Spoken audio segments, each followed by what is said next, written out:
Hi guys, welcome back to Drink. Today I'm going to teach you how to make a Ramos Gin Fizz. I thought this was an important cocktail to teach you guys for a couple of different reasons. First off, when most people get really interested in classic cocktails, they really want to have this drink because it is one of very few drinks that have truly legendary status. And the reason why it has legendary status is because it purportedly takes 5 or 6 different bartenders and barbacks to shake this drink vigorously for 20 minutes or a half an hour to do it correctly. I'm A, going to teach you how to do this at home, and B, I'm going to teach you why that is not correct and you don't need to do that to make it properly. So for this, first of all, the history of this cocktail is pretty simple. It was developed by a guy named Henry C. Ramos for his Imperial cabinet bar in 1887 in New Orleans. And he actually did have to employ a bunch of bartenders to make it, not because it took so long to shake, but because it was so popular that he needed 20 bartenders and then 30 bartenders and then something like 60 bartenders continuously making the drink to keep up with demand. So that's how popular this drink was, and I think that you guys are really gonna like it. What we're gonna need for this drink is lemon and lime, a 50-50 combination, which I did already, which is right here. I already mixed this, but if you, obviously you're gonna juice your lemons and limes separately, and if you do, you're gonna have to make the 50-50 mixture yourself. And simple syrup. We're gonna use cold and high quality soda, heavy cream, an egg, Beefeater gin or any citric forward gin. You could use Plymouth, you could use Martin Miller. You really wanna do something that has a lot of citrus or floral character, Monkey 47 if you're feeling like you wanna break the bank. I like to use Beefeater because it's cheap and good. It's not cheap, sorry. It's low cost and it's very high quality, we'll say that. And then orange flower water, which is, we're using Fee Brothers today, but you can find this basically at any specialty food store. What it is a distillate, basically a distillate of orange flower petal essence. And so it's got a very floral, very orangey aroma. 1 piece of very high quality ice. And that's what's gonna make our cocktail. The first thing we're gonna do is take simple syrup and do 3/4 of an ounce. Next, we're gonna take our 50-50 mixture of lime and lemon. I'm gonna do 3/4 of an ounce because I already mixed it, but if you don't pre-mix these, it's gonna be 3/8 of an ounce each.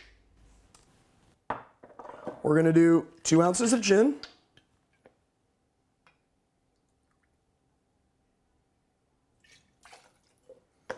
And then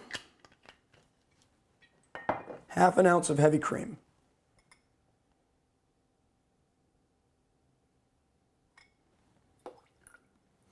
The next thing we're gonna do is we're gonna extract the egg white from the egg. You wanna do this in a separate tin if you're doing it while you're building the drink and you don't pre-prep it, but you always wanna use a fresh egg. The reason why is because you don't want to spoil the entire drink if you mess up and get the yolk in there. So we do it in a separate tin. Put that aside.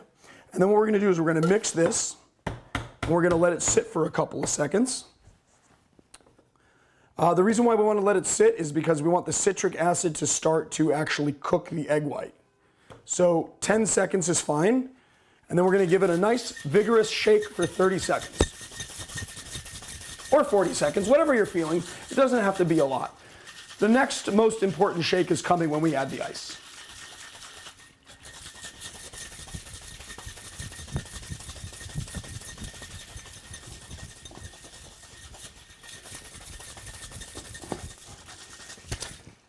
And it's spilled, but that's okay. Let's wipe ourselves off. Okay, so, yeah, sometimes that happens. If you don't get a good lock on your tin, you are gonna end up with cocktail on yourself, and that's what happened to me just now, which is fine. I didn't lose a lot of it. What we're gonna do with this egg, what we're gonna do with this ice, is we're going to add it to the tin, and the reason why this took such a long time when people were making it is because you're hand whipping heavy cream, and hand whipping heavy cream is really hard. So if you take a piece of ice that's tempered, and what I mean by tempered is that we let it sweat a little, when ice tempers, when ice comes out of the freezer, it's really brittle. But when it tempers and it sweats a little bit, it re-hardens itself. And what we're gonna do is we're gonna shake it until this piece of ice is fully dissolved. You're gonna shake it until you don't hear it anymore in the tin at all. And that is the technique that's gonna help us whip our heavy cream into the froth that we need for this drink.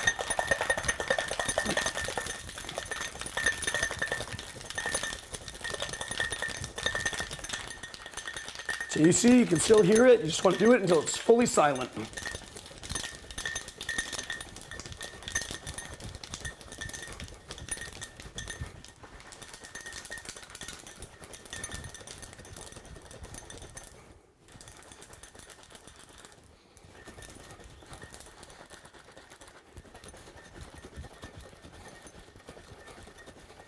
Now,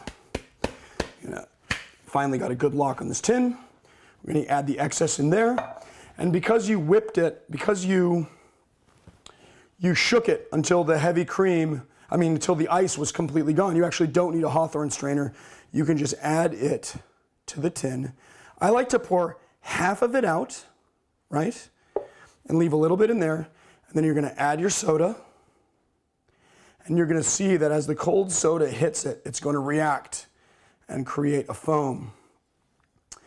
And then you can pour the rest of it in there, just a little bit of soda, and you really, to make it impressive, try to build that foam above the rim of the cocktail, like so. And then the last thing you want to do is 4 dashes, or 5, of orange flower water. This has a dasher on it, so you can actually just dash from here. But if it doesn't have a dasher, if the bottle you get doesn't have a dasher, you can put it into an eyedropper and you can eyedropper it on. And there you have it, the Ramos Gin Fizz.